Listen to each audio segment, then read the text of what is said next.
زما محترم ورونو او محترم خويندو چې کوم دا خطبه او بیان اوري، زمونږ د دې خطبو مقصد او د بیاناتو مقصد زمونږ د خپل نفس تزکیه ده، د خپل عقایدو، د اخلاقو،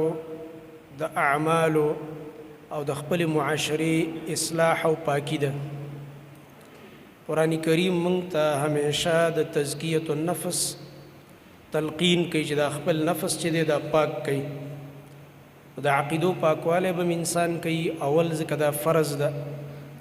چې د شرکیاتو نه بنده ځان وساتي. نو دغه رنګه د اعمالو پاکوالی د بدعاتو نه او دغه رنګه د هغه کارونو نه چې هغه امور منهي عنها دي، نو دغه رنګه د خپل اخلاقو د کردار پاکوالی. او بیا چې کله یو انسان دا کار وکړي نو د دې انسانانو نه دا معاشره جوړه ده، دا معاشره په خپله پاکیږي. دا معاشره چې ده دا زما او ستا نوم دی. بعضې خلک وایي دا معاشره داسې ده او معاشره داسې ده. دا معاشره خو زما او ستا نوم دی که نه، ما او تا داسې ګډوډ یو، ځکه ته د دې الزام معاشرې ته ورکوې. که ما او تا ټیک شو دا معاشره زما او ستا نوم دی. یو ښځې وایي بلې ښځې ته ویلې چې خورې دا لښکر څه ته وایي؟ هغې ورته ویل چې دا زما خاوند ملګری شي او دا ستا خاوند سره ملګری شي او دا ټول سړي را یو ځای شي ستې لښکر جوړ شي. نو دا معاشره اصل کې مونږ او تاسو یو چې مونږ تاسو ټیک شو، معاشره په خپله ټیک او زمونږ ستاسو خپلو کورونو کې مونږ د خپلو بچو د اهل عیال دینی تربیت او اصلاح وکړو. دا معاشره هم د دین نوم دی اصل کې. په دې بنا باندې اکثر چې کله معاشره خرابېږي دا د دې د وجې نه خرابېږي چې کله انسان اول د خپل ځان د اصلاح نه غافل شي او د هغې نه بعد بیا د خپل اهل و عیال د تربیت نه غافل شي، نو بیا معاشره خرابېږي. زموږ د امت سلف که وګورې او د صحابه کرام رضی الله عنهم معاشره موږ وګورو، رسول الله صلی الله علیه وسلم هغوی ته تربیت داسې ورکړی و چې اول د خپلو ځانونو اصلاح وکړله، نو دغه رنګه هغې سره سره د خپل اولاد، د خپل خاندان چې هغې ته اسره ویلی کېږي د هغې اصلاح یې وکړله. نو معاشرې ته ښایسته خلک هغوی ورکړل چې هغه د دین ائمه وګرځېدل. نن چې موږ تاسو د هغوی تاریخ ګورو، د هغوی اقوال ګورو، زموږ پې تربیت کېږي. دا دومره لوی لوی خلک چې د معاشرې ته راغه، دا د کم ځای نه راغه؟ دا د تربیت په نتیجه کې راغه چې کله یې مور پلار صحیح تربیت وکړلو نو داسې بچي امت ته ورکړه. دا کوم ایتونه چې ما ولوسته دوه د سورة لقمان، په دې کې الله سبحانه وتعالی په دې یو آیت کې هغه کسان ذکر کوي چې هغوی وایي بې فایدې خبرې اخلي، لهو الحدیث، بې فایدې خبرې اخلي، نو خپل هم ګمراه دی او نور خلک هم ګمراه که او معاشرې خرابه کړه. او دا انسان چې کوم دی د ده دپاره عذاب مهین ذکر کړی دی، رسوا کوونکی او شرمونکی عذاب. او په دې بل آیت کې الله رب العالمین د ده یو مرض ذکر کوي، سبب د دې مخکې خبرې ذکر کوي چې ده د الله الحدیث ولې واخست، دی دا بې فایدې خبرې ولې اخلي.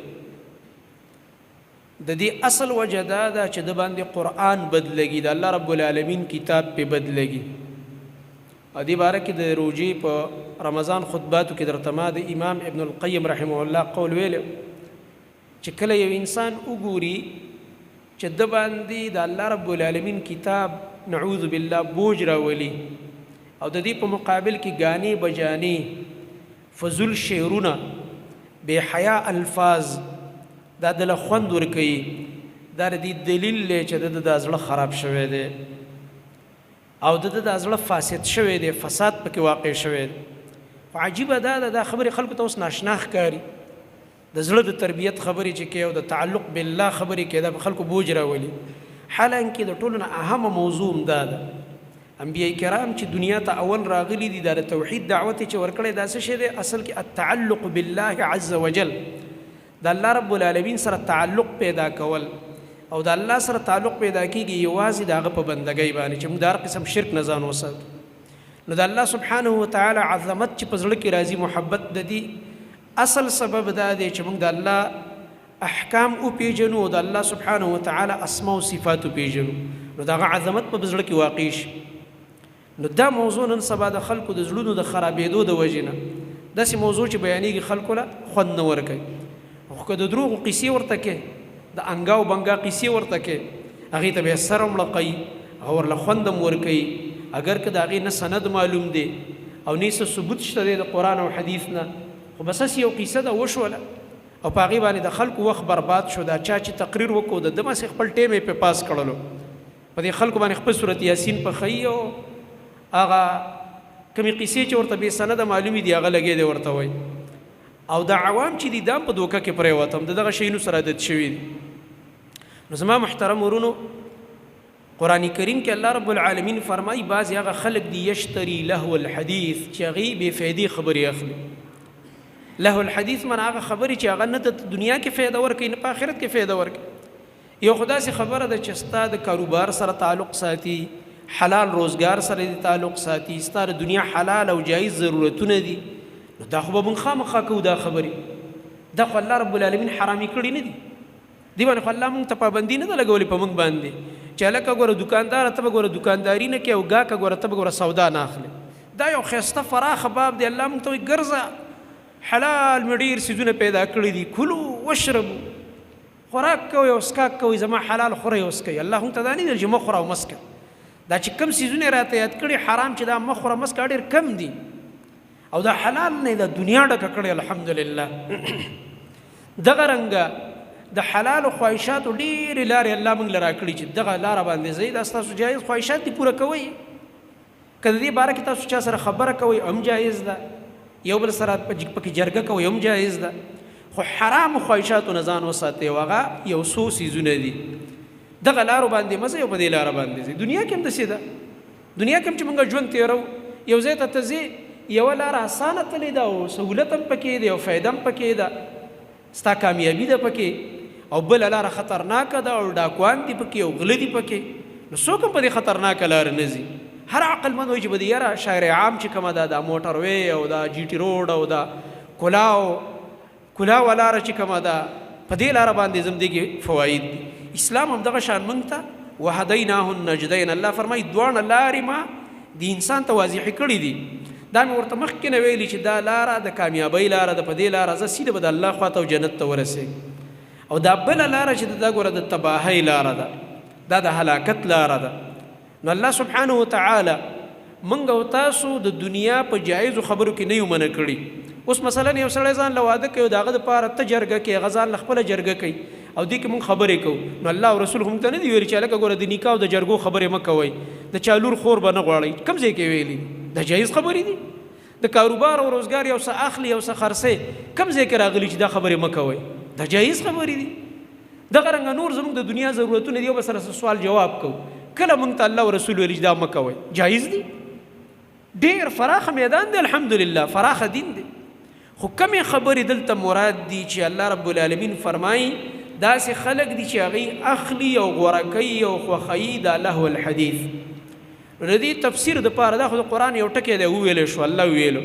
د دې تفسیر به موږ د چا نه زده کوو دا قرآن په چا نازل دی دا په محمد رسول الله صلی الله علیه وسلم نازل دی. نو چې ته کله حدیث ته لاړ شي نو بیا په قرآن پوهېږي چې په حدیث ورسره ملګری نه کې په دې قرآن ته نه پوهېږي دلته بیا اوتې به وتې وی دلته بیا ته اوتې به وتې وی چې دا کمې خبرې مراد دي. لهو الحدیث څه ته وایي ته به یې خپلې خېټې نه تشریح کوې زه به یې د خپلې خېټې نه تشریح کوم. نو دې کې یو مرفوع روایت راغلی دی خو هغه سندن کمزوری دی او موقوف روایت پکې د عبدالله ابن مسعود رضی الله عنه نه راغلی دی او د نورو ګڼو صحابو نه مفسرینو دا تفسیر د دې را نقل کړی دی. نو صحابو دا تفسیر د چا نه زده کړی دی د رسول الله صلی الله علیه وسلم شاګردان دي د تفسیر کنه نبی صلی الله علیه وسلم باندې چې قرآن نازلېده او صحابو ته به بیانو خو د هغې به ورسره شرح هم کوله لتبین للناس ما نزل الیهم. اے نبی تاسو به د خلکو ته وضاحت او بیان کوئ د هغه کتاب چې دوی ته نازلیږي او د هغه احکامو چې په دې کتاب کې نازلیږي وضاحت به محمد رسول الله صلی الله علیه وسلم کوي. دا نه چې وروستو به خلک راځي او د ځان نه به خپل تشریحات کوي د صلات به خپله معنا کوي د زکات به خپله معنا کوي دغه رنګه د بل حکم به خپل تشریحات کوي. دا رسول الله صلی الله علیه وسلم مخکې واضح کړی الحمدلله. نو صحابه کرام فرمایي دلته الله هو الحديث نه مراد موسیقي او غانې بجانې اوریدل دي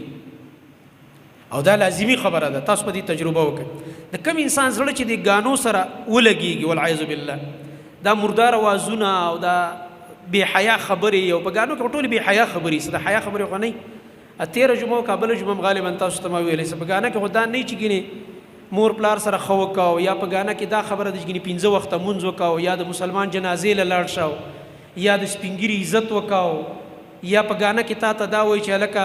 ته چې کم دې ښه کارونه کوو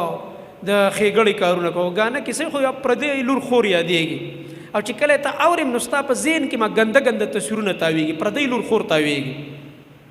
کله چې نه تاسو ما پوي کې خیر دې به زنه پويګم کله غانې او د غزل دا مقصد نه چې پردې لور خور یادېږي داغه اندامونه یادېږي داغه په باره کې سپک او بے حیا الفاظ کاغذ تا خور ته ویلې شي دا چا چې دا شاعري جوړه کړې د ته وایا وې زه دا غزل او دا ستا سندره ستا خور او مور ته وایم زما الفاظ کې دي چې لک سختي بخنه غواړم خو حقیقت یې تاریخ دا وې زه ستا مور او خور ته وایم ستا لور ته وایم مخامخ دا ستا لیکل شوی غزل او سندره تا باندې دا خلګي کې بدلږي والله چې دا غوګره به راسرش دا دې سو ویلې تا کوم خبرې کې او تا زما غیرت چیلنج کنه تا ته دا بل غیرت تر تر سپک ښکاری ته شیخ د معاشره کې خورې لګي دا تاسو کې د معاشره ته سبق ورکې ته شاعري قران کې ذکر د دوه قسمه ده یو جایز شاعري ده یو غلطه شاعري ده منګه د جایز شاعري قایل یو په صحابو کې غټ غټ شاعران تیر شوي دي خسته خسته شاعري کړې ده د غیرت سبقونه بو داغي په شعرونو کې انقلابی اشعار بو او هغه به یو پاکیزه ژوند ته پای کې دعوت آی کې به د دین دفاع لپاره دعوت هغه کې به د مظلومانو د مدد خبره و پاغه شعر کې پاغه کې به د کمزورو طبقاتو د حقوقو خبره و داسې خبره وکړه دا صحیح ده داسې خبره وکړه د مظلومانو د لپاره شعر جوړ کا د دین اسلام د تعلیماتو باره کې خبره وکړه شعرونه جوړ کا د اخلاقو په باره کې د مور پلار د حقوقو باره کې د گاونډي په گاونډي باندې حق دا کوم ظلمونه چې معاشره کې روان دي دا د یو بل حقونه چې تباه کیږي دا چې بد اخلاقیان روان دي د دې په باره کې شعرونه جوړ کوم مذمت یو کوم موږ دې تایید کوو موږ به دې تایید کوو بلکې کې دې چې موږ ته دا وایي چې لکه راشه دا شعر زموږ په دې مدرسه او په دې مسجد پروګرام کې مو وایا ته اجازه دې ځکه دا خې خبرې دي ها حسان بن ثابت رضی الله عنه د نبی رسول الله شاعر د الله نه د نبی دفاع به کوله د مشرکانو بدی به بیان ولا د شرک رد به کو د مشرکانو د جاهلیت ردونه به په خپل شعر کې کول د الله د نبی دغه شعرونه خو د دې شاعرۍ مونږه قدر کو احترام کو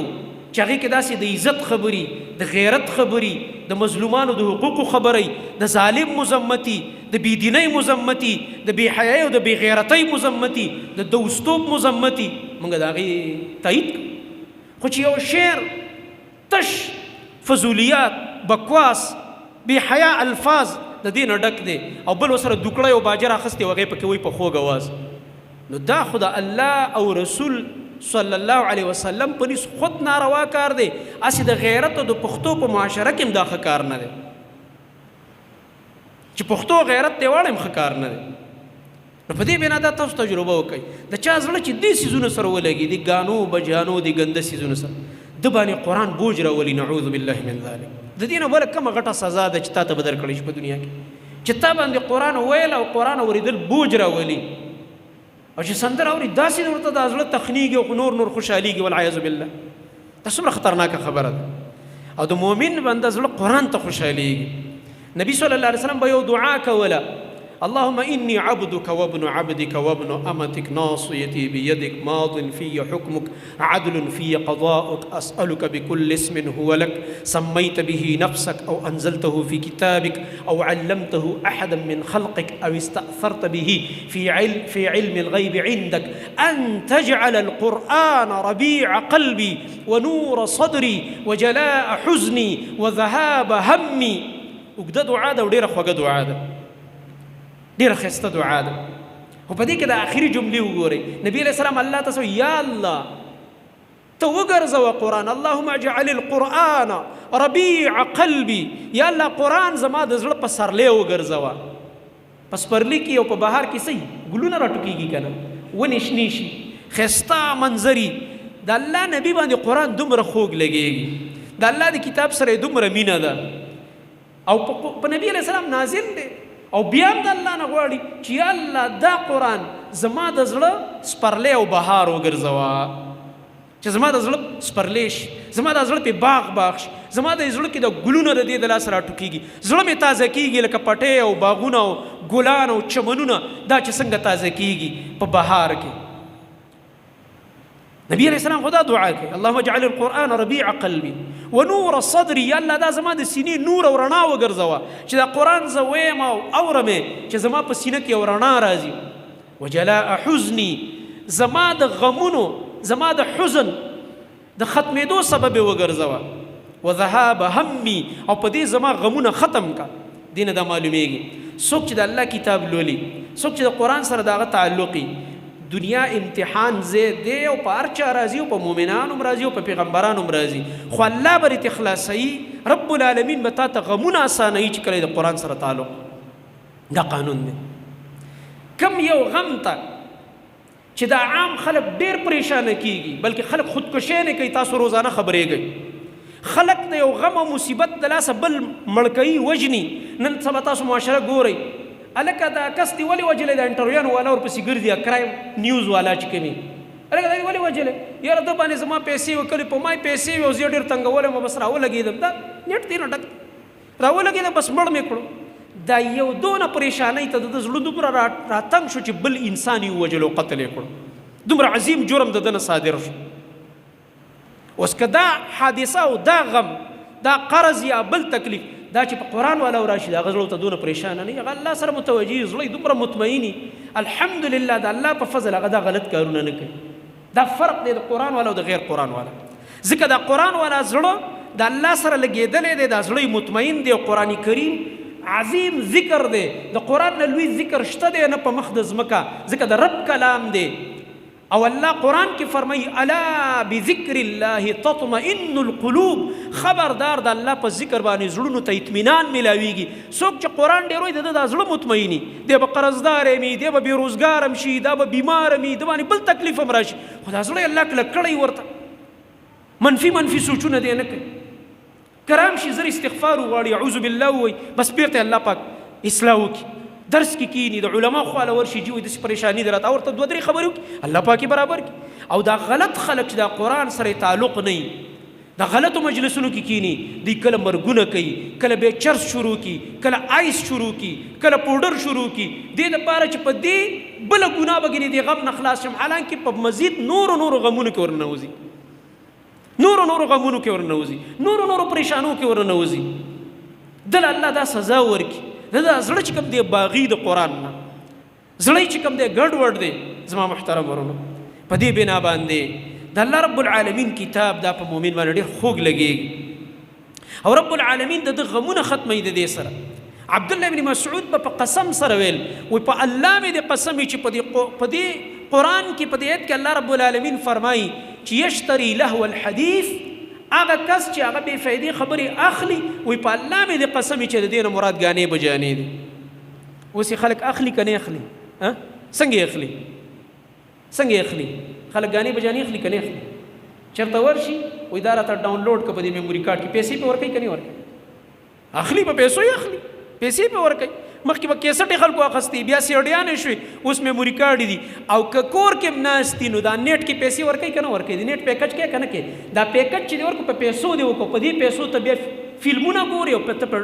ګانې اوري او ته په غزلې اوري او ته په بې حیا څیزونه اوري د الله کتاب چې کومه خبره کړې سبحان الله دا د رب کلام دی دا د هر دور سره لګي یشتری لهو الحدیث اشترا کوي د بې فایدو خبرو چې د دې دنیا هم پریشانه کړه تباہ او بربادي کو وخت مولا برباد کړه ژوند مولا برباد او آخرت هم برباد شو او بیا الله رب العالمین فرمای ليضل عن سبيل الله بغیر علم دا الله د لارې نه اړي بغیر د علم نه ځکه داسې انسان بې علم شي د سره د دین علم نه د سره د وحي علم نه دا د وحي د علم نه کنګال شي چې کله د چا د غانو بجانو سره تعلق تاسو تجربه وکړئ په دې د چا چې دې سيزونو سره ژوند دي د منځم سم نه ورځي نور علم خو په ځای پرې دا اکثر ول کلمه نه ورځي پلاری مړی جنازه ورل نه ورځي په ټول عمر کې د جنازې مونځ دې زده نه کړي د دې نه غټه سزا به بلی الله دله دا غټه سزا ورکړي چې دله د جنازې مونځ نه ورځي الله دله دا سزا ورکړي 15 وخته مونځ په د فرض دا ولا نه ورځي د دین د احکامو نه بې خبره پاتې شي د دین نه ګمراه شي څنګه چې الله رب العالمین فرمایي د دې نتیجه دا ده لیضل عن سبیل الله د الله د لارې نه واوړي بغیر د علم نه بلکې د الله لاره او د الله دین ته سپک پوري ويتخذها هزوا ټوکر پوري کوي نعوذ بالله دا مولیان وي کله دسې وي دا صدقه دا مدرسو والا دا جمعتون والا دا وي کنه وي دا وي دا سبحان الله دا ځان ورته داسې هوښیار ښکاري ځان ورته ډېر لوی پلاسپر ښکاري حالانکې د ژوند او د ځنګلي ځناور ژوند چې وګوري څه فرق پکې نه بلکې ځنګلي ځناور خو تلاخه دی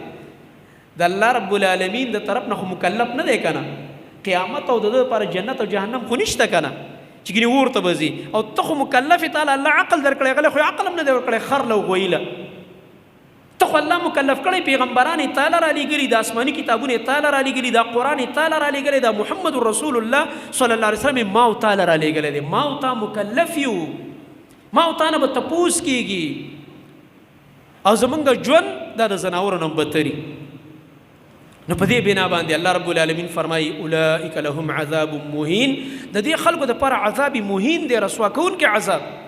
شرمونکی عذاب او بیا الله فرمایي چې د باندې ایتونه کله لوستلی کېږي نو د دې ګانو بجانو د دې ګنده خبرو د اورېدو د لاسه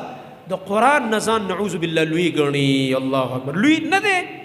د الله کلام لوی دی د الله رب العالمین ذات لوی دی خدای دومره غافل شي چې د الله غ کتاب دی سپک وګڼي او ځان پې اوچت وګڼي نعوذ بالله چې زما دې ته ساجد او که کوم ځای کې د قرآن درس کېږي دی الټه د هغې خلاف کوي چې دا مولا بندول غواړي دا عالم د دې ته درس بندول غواړي الله اکبر یو ځای کې موږ د قرآن درس کوو هفتوار 70 کسانو او 80 کسانو زما خلاف درخواست لیکلی او ګوتې لګولې او دسخط یې کړی زما خلاف چې دا دلته راځي شر او فساد دپاره قرآن ته بیا د شر او د فساد کتاب وایي د دې خلکو بیا دا حال چې د الله کتاب اوس که په دغه علاقه کې زه تلمه د قرآن درس مې کوه هفتوار که په دغه علاقه کې ډمې راغلی وی نو چا به درخواست ورکړی وی والله که څوک یې ورکړي دا غیرت زه دې خلکو کې نه یم چې ډمې دې ستا علاقې ته راشي ستا علاقې ته دې جړاګان راشي ستا علاقې ته دې بېدینه فاسقان فاجران راشي او ته دې 2 ګوتې درخواست ورکړي نشي کولی دا غیرت زه په تا کې نه یم او خو دا جرأت په تا کې شته چې د الله کتاب بیانېږي قرآن بیانېږي د نبی صلی الله علیه وسلم حدیث بیانېږي نو د هغې دشمنۍ ته دې بیا بډې راوالي بیا 80 کسان ګوتې هم لګوي او دسخط هم کوي دغه حال دی زموږ د دې خلکو دا د دې خلکو حال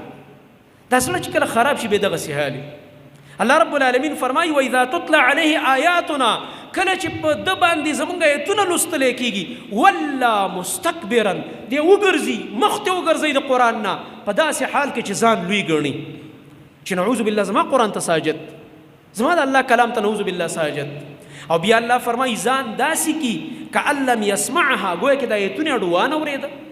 یعنې قرآن ته ته به وایې که اډو د ایتونو د قرآن اډو د وانه اورېده ځان پې بلکل ناغرضه کي دا ګینې بل چاته بیانېږي او کأن فی اذنیه وقرا گویا کې د ده په دې غوږونو کې درونوالی دی کوڼ دی ګینې غوږونه یې ګینې کار نه کوي د ده د غوږونو طاقت ګینې نشته د اورېدو لکه یو کوڼ سړی چې خبره کېږي به داسې روان وي ځکه ته پته نه لګېږي چې څوک خبره کوي څه خبره کېږي الله فرمایي زما په قرآن ځان کوڼ کړی دی کأن فی اذنیه وقرا فبشره بعذاب علیم نو دله زیری ورکه په عذاب دردناک باندې الله رب العالمین دله دردناک عذاب ورکه زما محترم ورونو نبی علیہ السلام چې کومې پیشنګویانې کړی دا حدیثو د حجیت دا یو لوی دلیل دی اوس دا خلک را پیدا شوي چې حدیثو حجیت نه مني نو حدیث چې زه د نبی صلی الله علیه وسلم ته نه منې نو ته چې د قرآن تشریح کوې نو ستا د دې خېټې او ستا د دې فضول عقل په رڼا کې چې ته کوم سوی دا بکواس کوې نو دا به در سره موږ منو ته به د محمد رسول الله صلی الله علیه وسلم حدیث نه منې او زه به تا سره ستا بکواس منم دا کیدی شي دا نشي کېدلی رسول الله صلی الله علیه وسلم فرمایلی زما په امت کې بس خلق راځي لیشربن اناس من امتی الخمر خامخا زما په امت کې بس خلق یو شرابونه بس کې واورا ويسمونها بغیر اسمها او دې شرابونو له بل نوم کې دي بل نوم به ولګي. اوس داسې خلک شته که نه بل نوم ولګي دي که نه دي. په پاکستان کې یو مولا دی، مولا نه دی، زه ورته ډم وایم، ډم دی، مفتي نوم یې پیښی دی، په دې پنجاب کې دی، قرقلي په سري او زه اډو نوم اخیسته نه غواړم، د فضول نوم اخیسته اډو په کار نه. او چې کم خلک د هغه خبرې اورېدلې پېژني، د ډمو سره به د تعلقات یو، ډمو جنکو سره به د خبرې کوي، د ډمو سره به د ویډیوګانې راځي. او هغه ډم ابل ورځ دا انټرویو ورکړی ده، ما ته چا د هغه کلیپ راولېږل. یو کس ورته وایي چې دا شراب یہ اس کو کس نے شراب کہا ہے، یہ شراب ہے وای، یہ تو الکوحل ہے وای. د الله د نبی خبره صحیح شو که نه؟ وایي دا خو الکوحل دی وای، دې ته چا شراب ویلي؟ د الله نبی فرمایلي اس کی به شراب نوم به ورله بل کېدي، هغه دغه شان بدبخته وی، دا د ده په شان زندقان وی، دا د ده په شان ملحدین او دغه رنګه هغه ګنده خلک به یو ګنده طبقه وی. او هغه ته دا سوشل میډیا د قصد مفتی لیکي، مفتی نه دی، نه عالم دی، نه خبرې د عالمانو. دا داسې کسان کافر ساتي، دا په پیسو ساتي، دا داسې خلک دی له باقاعده د بار نه فنډینګ کېږي چې ته د دین په نوم باندې، د اسلام په نوم باندې خلک د اسلام نه متنفره کړه. کله په حدیثو پسې غپېږه، د نبي علیه السلام حدیثو باره کې خبرې کوه ګډې وړې، کله د صحابه کرامو باره کې غپېږه او فضول خبرې کوه، بکواس کوه، او پټکې مو او شو شام دینی جوړه کا، او ځان باندې چې کوم دی هغه حلیه وغیره د عالم جوړه کا، او ځان باندې مفتی او د مولا صاحب نوم کېده. دا نه مفتی دی او نه عالم دی، چې دی د قرآن او حدیث دشمن دی، دا زندق د زمانې دی، دا زندق د زمانې دی، دا د اسلام دشمن دی، د ده نه لوی ګمراه بل نشته دی. دا همیشه د پاره کافرو ساتلي دي کسان. تاریخ چې وګوري، په تاریخ کې همیشه داسې خلکو اسلام ته نقصان ورکړی دی، څنګه چې عبدالله بن مبارک رحمت الله علیه فرمایلي وهل افسد الدین الا الملوک واحبار سوء ورهبانها. دین ته درې طبقو نقصان ورکړی دی، دین درې طبقو بدنام کړی دی، دین درې طبقو خراب کړی دی، دین کې فساد درې طبقو پیدا کړی دی. یو بادشاه دی چې بادشاه غلط راغو حکمران، دا چې ډمی قوم به ډمی ډمانو ته به ازادي، چې دا ظالمي قوم کې به ظلم رواني، چې دا قاتلي په ملک کې به قتلونه کېږي، چې د کې کم مرض دی هغه مرض به قوم ته منتقل کېږي. دا یاد ساته. یو حکمران چې کله د کې عدل نه و، د کې انصاف نه و، نو د ده د لاسه به معاشره تباه کېږي، ځکه دا به ډمانو ته ازادي، بې حیا خلکو ته ازادي، بې دینۍ دپاره ازادي، دی به دا شی نه. او بل و احبار سوء، ناکار مولیان، و رهبانها، و ناکار پیران. دا درې طبقې دین تباه کوي. بادشاه ځکه تباه کوي چې بادشاه سره ټول اختیارات، زه به په تقریرونو ځان مړ کړم، او بل مولوي صاحب به مړ کړي، او بله مودا د جمعې ورځ ده او دا درزا به هم جوړه کړي، دا بیانونه به کوو. خو زمونږ د تقریر په مقابل کې به بادشاه یو اډر جاري کړي د بېدینۍ د کلاهولو. تقریر ساسرو خواري ضایع شو. که څوک د الله نه یریږي خو دا ګناه نه به ځان وساتي، که نه بس بېحیي به عام کېږي، بېدیني به عام کېږي، بس ظلمونه به عام کېږي.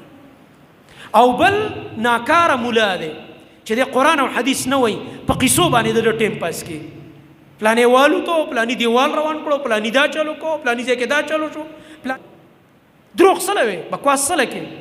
زمونږ نبي چې څه ویلي د قبر باره کې بس همغې باندې زموږ ایمان دی، چې که مؤمن دی د لپاره نعمتونه دي، او که مجرم دی د لپاره عذاب شته، هغه بیا وروستو خبرې دي. او دا ته چې کوم څه وی او دا قیسې دي جوړې کړي، قبر کې دا وکړه او دا یې وکړه، پلاني ته یې لاس را وکړه، پلاني له ډوډۍ ورکړله، او فلانی چې کوم دی هغه خپل پیر ته آواز وکړو، د قبر نه راغی، هغه هندوستان ته ورته راورسېده. دا دروغو قیسې د جب کې وساته، دا دروغ خبرې د جب کې وساته. دا قرآن او حدیث خلکو ته بیان کړه. دا قوم په کم طرف روان دی، قوم په شرک کې مبتلا دی، بدعاتو کې مبتلا دی، د الله دین نه پیژني، اسلام نه پیژني، د قرآن او حدیث نه غافل روان دی. دا معاشره کم طرف ته روانه ده، ته څه ویې لګې. او بل ناکاره پیران دي، په شفونو باندې کارونه روان دي، روزګارونه، او په مسجد کې وګډېږه، او بس په هغې کې چې کوم دی ټوپونه ووهه او بازینګړې پکې واړوه، او دا جي پیر صاحب دی وایي. نه چاته قرآن او نه چاته حدیث بیانوي د رسول الله صلی الله علیه وسلم. دین دې طبقو تباه کړو. په دې بنا باندې د الله نبي چې کومه پیشنګویي کړې دا نن رښتیا شو، چې د الله نبي فرمایي شراب بس کی ویسمونها بغیر اسمها، د دې شراب نوم به بدل کی، بل نوم به پکې دی. او نن سبا د نشي څومره آلات دي، څومره عام دي. د الله نبی فرمایي قرآن کې الله رب العالمین دا خبره ذکر کړې ده چې دا شراب دا حرام دي. نبی علیہ السلام تشریح کړې ده چې کل مسکر خمر وکل مسکر حرام. هر د نشي والا سیز دا شراب په حکم کې داخل دی. کم سیز کې چې نشه ده دا شراب په حکم کې داخل. کاغه ستا نسوار دي پښتون سے بخپه کېږي بنه، کاغه چرس دي، کاغه پودر دي، کاغه آیس دي، کاغه هر شی دي. کاغه شراب خو شراب او ښکاره خبره دا ټول د نشي سیزونه په دې کې داخل. بعضې خلکو یاره نسوار څنګه وایي نشه ده، نو موږ ته خو ورسره عادت شوی، ته به داسې کار وکړي کوم سړی چې ورسره عادت نه دی دلې لږ ورکړه چې ده باندې څنګه چل کوي، سر پې ګرځئ راغورځئ که نه، زړه ورته خرابوي که نه. بلکې دا پرېږده زه دا خبره ډېره کومه، د رشید ګړی په دې چوک کې به یو خر وګورو، خر او خر ته به په شونډه کې نسوار واچو، د وزیرباغ چوکه پورې بوزه زمانه روغ، ته مانه دا خر روغ بوزه هغه ځای پورې. خفه کېږئ به نه، الله ته توبه وباسئ. دا حرام څیزونه دي، پرېږدئ. دا دومره د خواهشات به مونږ غالب شوي چې یو د نسوارو چونډۍ ته نشي پرېښودی. صحابه کرام رضی الله عنهم عمري د پلرونو نیکونو د وختونه د جهالت د دور نه پاخه شراب به څکل، پاخه شراب. خو چې کله الله حکم راولېږو دا شراب په 3 سټیپو کې حرام شوي دي. سوره بقره کې چې کوم آیت راغی کې دا وفرمایل چې فایده پکې لږه ده او نقصان یې ډېر دی. ګناه یې ډېره ده او فایده لږه ده. تاسو یې لږ فایدو ته ګورئ چې مړه سړی داسې لږ سور کې شي که نه. زما سره یو ملګری په سفر کې نو زه د شیشې طرف ته ګاډي کې ناست وم، بس کې ناست،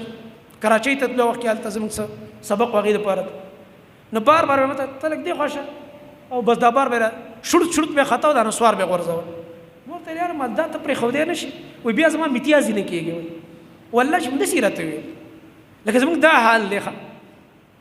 بیا وایي زما وایي دا دغه وایي قضایجت مې بیا نه کېږي، وایي چې دا وانه شو. نو موږ وایو موږ سور کې شو سړی.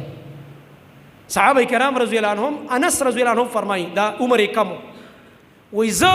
د ابو طلحه رضی الله عنه په کور کې وم او دی وخت کې لا شراب حرام شوي نه دي، حرمت حکم اعلان نه دی راغلی.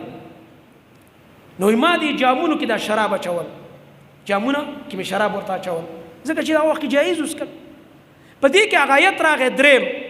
دویم نمبر آیت چې راغلی او دې کې دا راغلی چې ګوره د مونځ وخت کې تاسو د نشي څیزونه مه استعمالوئ ځکه چې ته په مونځ ودرېږې نشه به نو بیا به پوهېږې نه په مونځ. نو خبره یې لږه راسخته کړه نورم، ولې چې د ورځې 15 وخته ته ځان بیدار ساتې نو ورو به دا نشه بیا ستا عادت ختمېږي که نه.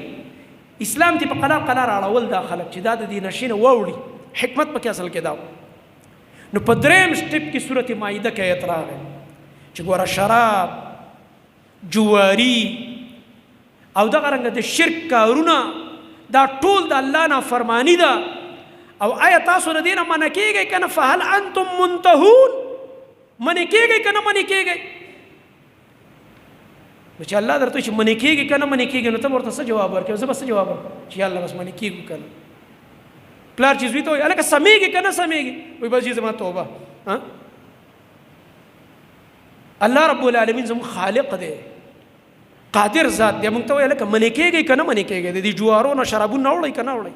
د دې شرک د کارونه نه اوړئ که نه اوړئ؟ دا د فسق کارونه پرېږدئ که نه پرېږدئ؟ صحابه کرامو ایمان ته ګوره. صحابو آواز وکړو، د آیت چې واورېده د دې جملې په جواب کې صحابه وایي انتهینا یا الله مونږ منې شو، یا الله مونږ منې شو، ختم. دې ته ایمان وایي. انس رضی الله عنه فرمایي وایي چې ما دا شراب اچول دې دوران کې بار په دې کوڅه کې چغې شو، د مدینې په دې کوڅو کې اوازونه شو. نو ما ته ابو طلحه رضی الله عنه وایي ته بار وځه هلکه دا څه اوازونه دي، دا څه چغې دي، دا څه شور دی بهر؟ چې زه بهر راووتم په دې کې اوازونه کېږي. څه ښایسته دور د رسول الله صلی الله علیه وسلم، ښکلی دور. دقه خبرې وایي چې نن دا آیت راغو، نن فلانې حکم راغو، دا اعلانونه بیا په کوڅو کې کېده ځکه اسلامي حکومت او ښایسته نظام، پاک نظام. نو بار چې ووته بار اوازونه کېږي چې د مدینې مسلمانانو واورئ نن په محمد مصطفی صلی الله علیه وسلم آیتونه نازل شوي دي چې شراب او د نشي سیزونه او جواري او دغه رنګه د شرک کارونه دا ټول حرام دي، ځان ته وساتئ. چې څنګه دی راننوته وایي دا واز کېږي لاس کې ډک جامونه وغورځول دې ته ایمان دا نه چې خیر د یو پونی به ختمه کما ا د یو هفته به واچم بیا ور سره ګورم او بیا په روزه کې پرېدم روزه کې به دې نسوار پرېږدي او چې عمرې لاړ شم بیا به زګیرم پرېدم بیا به نسوارم پرېږدم ها دا زموږ حال خپکیږي ما حج لا چې لاړ شم بیا به توبې وباسم د حج او د عمرې پورې به ته ژوند دی دا ګارنټي مو تاسو سره شته په ګناه کې زما محترم ورونو دا د غزان لمور کو په دې ټال به نه زانګي چې سبب شي او د جمعې په ورځ به دا کار کوم عمرې لا چې لاړ شم بیا به وکم او درې غفلانې ټیم چې راشي او چې روزه راشي بیا به دا کار نه زمنګ نبی خو مونږ ته دا وایي چې روزانه چې په تا شپه راځي او ته ودې کېږي چې اینه مخکې تا توبه د ګناهونو وښکلي عبدالله ابن عمر به ویل وایي زه چې ودې کېږم د بالښت د لاندې مې لیکلی وصیت پروت وي زه وایم سهار له به زه راوچتېږم نه مړ به یم چې دا وصیت دلته پروت وي زموږ دا څومره اوږده امیدونه دي څومره اوږده امیدونه دي چې زه مړه بیا به شي بیا به په قلاره توبه وباسم زما محترمونو دا شیطان یو عجیبه ناشنا حمله ده په همدې دوران کې وله مرګ راشي همدې دوران کې انسان له مرګ راشي نو په کار مونږ تاسو له دا زما محترم ورونو چې مونږ د دې ګناهونو نه ځان وساتو د الله نبی فرمایي دوی به شرابونه څکي نوم به ورله بدل کي او بل دا د يعزف على رؤوسهم بالمعازف والمغنيات د دې د سرونو سره به د ټنګ ټکور سامانونه او ډمې به ورسره ګډېږي او ډمې به سندرې وایي د دې د سرونو خواته دا منظر نن تاسو یې نه که نه مجلس کې خلک ناست دي سرونو خواته ډمې تاویږي که نه تاویږي لکه ګوګوان یې که څنګه زما په خبره پوهېږي سرونو سره ډمې تاویږي که نه تاویږي او ټنګ ټکور والی کېږي که نه والی کېږي دکړی باجی والی کېږي که نه والی کېږي د الله نبی فرمایي دا منظر به راشي دا زما نبی 1500 کاله مخکې ویلي دي نن یې ما ته ګورو دا د محمد رسول الله صلی الله علیه وسلم د ژبې هغه د وحي الفاظ نن یې ما ته ګورو ډمې به ورته ګډېږي سندرې او ګانې به سټاټي او دغه رنګه دکړی او باجی به والی کېږي او بیا د الله نبی فرمایي يخسف الله بهم الارض ويجعل منهم القردة والخنازير په داسې خلکو به الله زلزلې راولي الله رب العالمین به په ځمکه باندې خښ کړي د دې کورونه او آبادیانې او الله رب العالمین به د دې د شکلونو نه د شادوګانو او د خنزیرانو شکلونه جوړ کړي الله خدا نبی علیہ السلام بل طرف ته یو دعا کړې ده هغه حدیث ور سره ملګری کړه چې دا به د بعضې خلکو سره داسې کار وشي د نورو ما او تا ته عبرتي موږ او تاسو واورو هلکه فلاني ځای کې زلزله راغله ځمکې وشلې دي کورونه ښخ شو نو د دې معنا دا ده چې صرف هغه خلک ګناهګاره نو ما او تا پاک صافي نه دا تنبیه ده او دا د نبی علیہ السلام هغه دعا ده چې نبی علیہ السلام فرمایي یا الله زما ټول امت مه هلاکوه که نه د دغه عذاب ما او تا مستحق خو په دې شکر وباسه چې الله یو چانس تاله او ماله راکړه چې بل ځای کې عذاب راغو موږ ته یو چانس میلاو شي چې ګوره الله رب العالمین ته دا کار تاسو سره هم کولی شي دا مو وایي چې تایلنډ کې زلزله راغله دا مو وایي چې په چین کې زلزله راغله او دا مو وایي چې په فلاني ځای کې زلزله راغله او په ترکي کې راغله او په فلاني ځای کې راغله او دومره آبادیانې په ځمکه ننوتې دا زلزله زموږ په دې ملک کې مخکې راغلی هم دا کم حالات چې روان دي قسم په الله چې موږ یریږو چې دې نه بعد به کم نور سخت حالات راځي ځکه د الله نبی فرمایي چې کله دا ټنګ ټکور او ډمې ښځې ډېرې شوې او شرابونه څکلی کېده سر عام په دغه وخت کې به دا زلزلې ډېرېږي او ځمکې به شلېږي او خلک به په ځمکو ننوځي او رب العالمین به د دوی شکلونه مسخ کړي د خنزیرانو او د شادوګانو شکلونه به جوړ کړي والعیاذ بالله د دې احادیثو نه یره پکار ده زما محترم ورو د الله نبی صلی الله علیه وسلم فرمایلی بل حدیث کې راځي ابو عامر الاشعری رضی الله عنه فرمایي د صحیح بخاری روایت ده ورسول الله صلی الله علیه وسلم فرمایل لا یکونن من امتی مخکې حدیث کې ویلو زما په امت کې به دا کار کېږي دې حدیث کې د الله نبی فرمایي زما په امت کې به اقوام څه خلک وي یستحلون الحر والحریر ځان له به زنا حلالوي او ځان له به ریخم حلالوي زنا ځان له حلاله کړی پردو جنکو سره دې ګپ لګی په سوشل میډیا په ټلیفون باندې په موبایل باندې بے حیا تعلقات دي او دا ټیک ټاک وسره جوړي دا ډمتوب روان دي ته ورته لکه دا کارول کې دا حرام دي دا خو زنا ده نه دا خو انټرټینمنټ دی وای دا خو انټرټینمنټ دی راشه کنه ځان لیک په کومه طریقه حالات دا خو چې موږ سیو دغه کو شغل دی شغل ټیم پاس کو تفریح تبع د پاره دا کار کو اسی تفریح تبع تاسو ډیر تنگ نظر ہے دا د تنگ نظرۍ سبق مال راکې دا خو محمد رسول الله صلی الله علیه وسلم فرمایي زما په دې امت به دا شړق راوغورځېږي دومره به بې غیرتۍ حد ته ورسېږي چې هلته امت د نبي علیه السلام قتلېږي د درونه خویندې په فلسطین کې دلته یې ټیک ټاکونه نه وزګارېږي دلته یې ډمتوب نه وزګارېږي دلته یې ډمو او بې حیا جینکونه نه وزګارېږي دلته یې پلیتونه نه وزګارېږي د الله نبی فرمایي ځان له به دا شیونه حلال کړي ریخم به حلال کی سړی د ځان دپاره حالانکه ریخم د زنانو دپاره حلال دي سړو دپاره حرام دي په دنیا کې ریخم به نارینهو ته میلاویږي په آخرت کې په جنت کې په دنیا کې د دې اجازت نه راغلی د سړو دپاره څنګه چې سړو دپاره سونی استعمال حرام دی د سونی ګوتمه یو سړی استعمالوي د سونی هارې غاړې ته اچولی دی یا د سونی یو بل سیز استعمالوي دا حرامه ده د سړو دپاره د الله نبي د صحابي د ګوتې نه ګوتمه وښکله ویې غورځوله وایي دا څه د جهنم سکروټه دي ځان ته اچولی د سړو دپاره دا حرامه ده صحابه ورته وایي ورشه راوچته که ستا دپاره حرامه وه چې تی په دې ګوته کې مه استعمالوه کور ته وې سینتفع بها فایده ترې واخله منه که کور والا لې ورکړي خو جایز ده لور له دې ورکه جایز ده بازار کې خرڅه که جایز ده ما په جب کې سره زره اچولي او زه خرڅوم دا خو جایز ده خو استعمال حرام دی زما دپاره دا صحابي ته یې ورشه راوچتې کړه نور ملګري ته هغه ورته څه وایي دې صحابو ایمان ته وګوره موږ باندې خو چې حدیث راته بیان شي ته به راباندې راشي بانې کوو صحابه کرامو ایمان ته وګوره هغه وایي په الله مې دې قسم وي چې د سرو زرو دا ګوتمه راوچته نه کم دا محمد رسول الله صلی الله علیه وسلم غورځولې ده الله اکبر چې د نبي علیه السلام خبره به راتله سرو ته به یې نه کتل دې ته ایمان وایي د شرابو ډک جامونه یې غورځول دا نه چې بړه اوس خو به وسکو که نه یار ایله خو اوس آیت نازل شو اوس به دا جام د شرابو وسکو سبا نه به بیا نسکو که نه دا چلونه صحابو له نه ورتله دا کم پلاسپر چې ته او دا ځان نه ما پلاسپر جوړ کړی دی دا چلونه خیمه کنه الله او رسول ته نعوذ بالله دا چلونه صحابو له نه ورتله دا دوکې او فراډونه هغوی نه کول دا موږ چې څه کوو لګیا سیده ساده دین سیده ساده به د الله او د رسول خبره او سیده ساده به عمل بس چلول پکې نه چلول چې چا کړی هغې ته قرآن کې الله منافقان ویلي دي ابه منافق ابه د الله په دین باندې نه ودرېده چلول به یې کوو د دې په مقابل کې نو د الله نبی فرمایي دا څیزونه به ځان له حلال کړي والخمر والمعازف ځان له به شراب حلال کړي او ځان له به د ټنګ ټکور او د موسیقۍ آلات حلال کړي اوس هم وایي چا ویلي چې موسیقي وایي ناروا ده او حرامه ده مونږ محمد رسول الله صلی الله علیه وسلم ویلي او صحابو پې قسمونه کړي دي عبدالله بن مسعود رضی الله عنه وختي مې راته قول پیش کړ چې قرآن د آیت نه مراد ده ټنګ ټکور اسباب نو ته یې وایه که نه چې جایز دي ته د کوم ځای نه لګیایي چې جایز دي تا سره څه یو دلیل شته نه صرف د دې دپاره چې خلک خوشحاله معاشره خوشحاله هغه څه بیانې چې خلک خوشحاله شي هغه څه زموږ یو مولوي صاحب هغه ویل دا باید سړی ګرده خندا کوي ټولو ته خاندي چې څوک هم رانه خفه نه شي دا بعضې مولیان هم دغه شانته وي دا بعضې په نوم مفتیان هم دغه شانته وي چې مړه ډم هم خوشحاله یو بېدینه او بېلمازه هم رانه خوشحاله چې مونځ کوم ځای کې راغلی دی او د شپې مونځ کوم ځای کې راغلی دی او قیام اللیل کوم ځای کې راغلی دی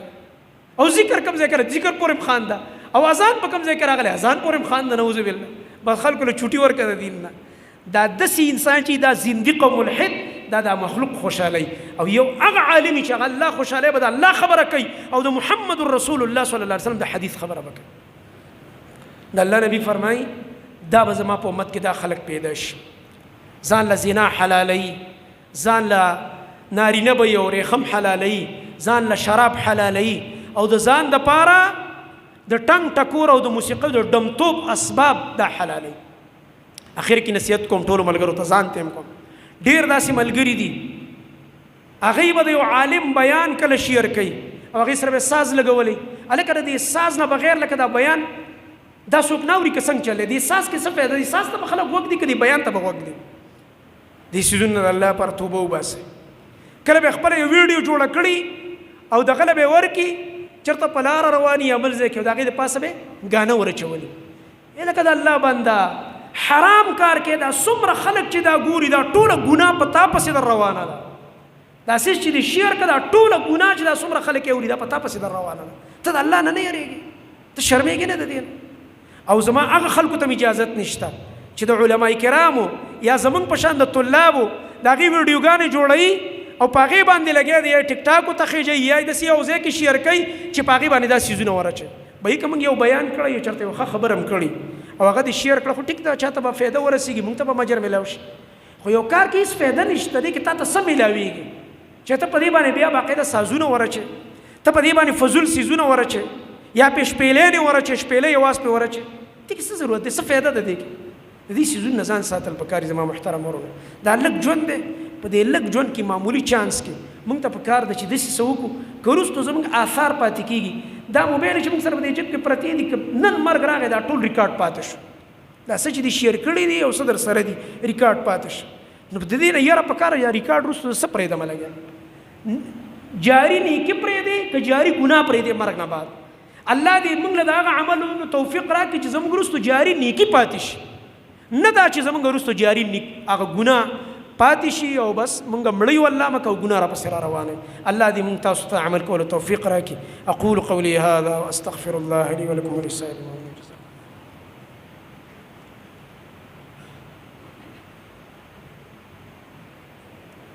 إن الحمد لله نحمده ونستعينه ونستغفره ونعوذ بالله من شرور أنفسنا ومن سيئات أعمالنا من يهده الله فلا مضل له ومن يضلل فلا هادي له وأشهد أن لا إله إلا الله وحده لا شريك له وأشهد أن محمدًا عبده ورسوله صلى الله تعالى عليه وعلى آله وصحبه أجمعين أما بعد فأعوذ بالله السميع العليم من الشيطان الرجيم من همزه ونفخه ونفثه وقل رب زدني علما زما محترم ورونو د ټولو جهالتونو د ګناهونو د نافرمانونو د بچاو اصل سبب هغه د الله دین زده کول دی علم د پاره وخ کړي دا علم د دین په نارینه او زنانو دواړو باندې فرض دی چې د الله رب العالمین دین یو خود تفصیلی علم چې کلونه ولا ورکی ایله پر خاص کسان او دا 24 غنټې چې دا زموږ ژوند دی نو دا علم خبر چا فرض دی چې کم از کم د دین غټ خبرې خسړې او پیژني د دین احکام او پیژني او په دې باندې عمل کوي په خپل ژوند کې نو دغه رنګه بل زما محترم ورونو تفصیلی علم دی چې انسان عربي زده کی دا غي د پاره بیا د قران پوها او د حدیث پوهه ورته الله اسانه کی نو دې لپاره الحمدلله سره دې چې څومره د فتنو د فساد دور دی خو الله رب العالمین دا دینی مدارس الحمدلله قائم کړی دي او تاسو درونو په تعاون باندې دا چلیږي نو په دې کې باقاعده تربیت کیږي زموږ د دې بچو زموږ د دې نسل کاغه لکان دي کاغه زنانه دي خويندې دي نو په دې بنا باندې الحمدلله زموږ چې کم دلته د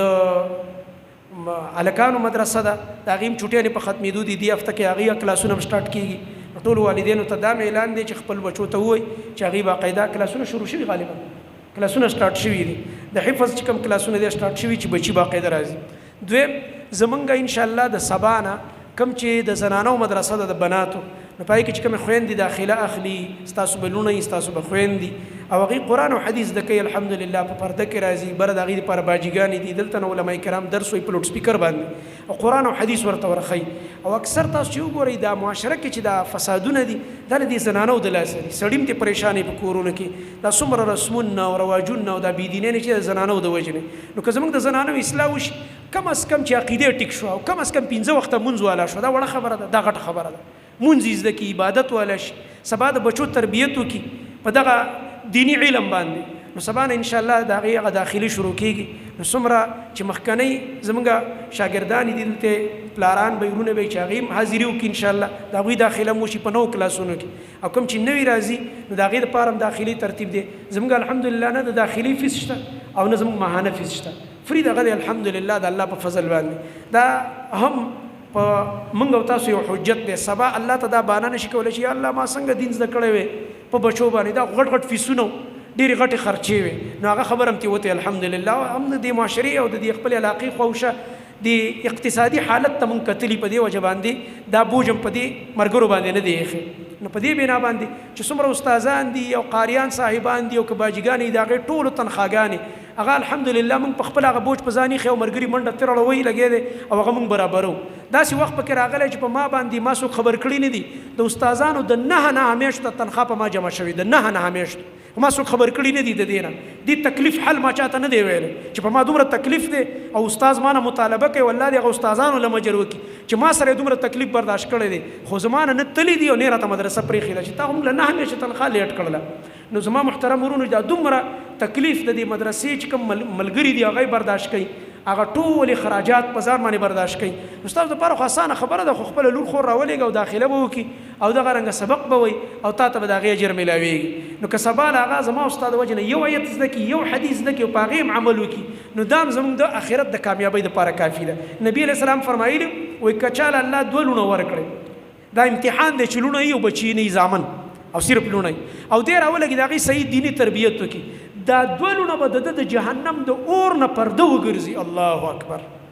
جهنم د اور نه تا لپاره پرده ده زموږ په کور کې دننه جنت دی دا زموږ لونه دا جنت دی د جهنم د اور نه پرده ده چې موږ یې صحیح تربیت وکړو په خپله را سره ټیم نشته چې ورته کینو نو مدارس شته الحمدلله مدرسې ته ولېږه هلته به قرآن حدیث هغې ته بیانېږي زموږ په مدرسه کې دا ترتیب هم دی دا ټیم مې لږ زیات واخیسته چې په 3 کالو کې ورته موږ د قرآن مکمل ترجمه ښایو یو کال ورته 10 پارې ووایو بل کال ورته بیا په بل کلاس کې 10 پارې ووایو او په بل کلاس کې ورته بیا 10 پارې ووایو اخري نو الحمدلله چې اخري بخاري پورې قرآن ترجمه هم مکمل کړي صحیح بخاري پورې حدیث هم مکمل کړي الحمدلله او سکالي موږ ورسره دا ترتیب یو ځای کړی دی چې کومې طالبات جینکۍ راشي هغې ته لیکل لوستل نه ورځي لیکل نشي کولی نو ان شاء الله د سکول ترتیب هم پکې دی چې هغې کې ورته باقاعده موږ اردو ښایو لیکل ورته ښایو دې دپاره چې دې ماشومانو ته بیا وروستو د لیکلو او دغه رنګه د مطالعې دپاره یو اساني او سهولت نو ملګري په دې کې چې کوم دی باقاعده دلچسپي واخلئ او داسې موقع مه ضایع کوئ صفونه برابر کړئ مشران له مخکې صفونه کې ځای ورکړئ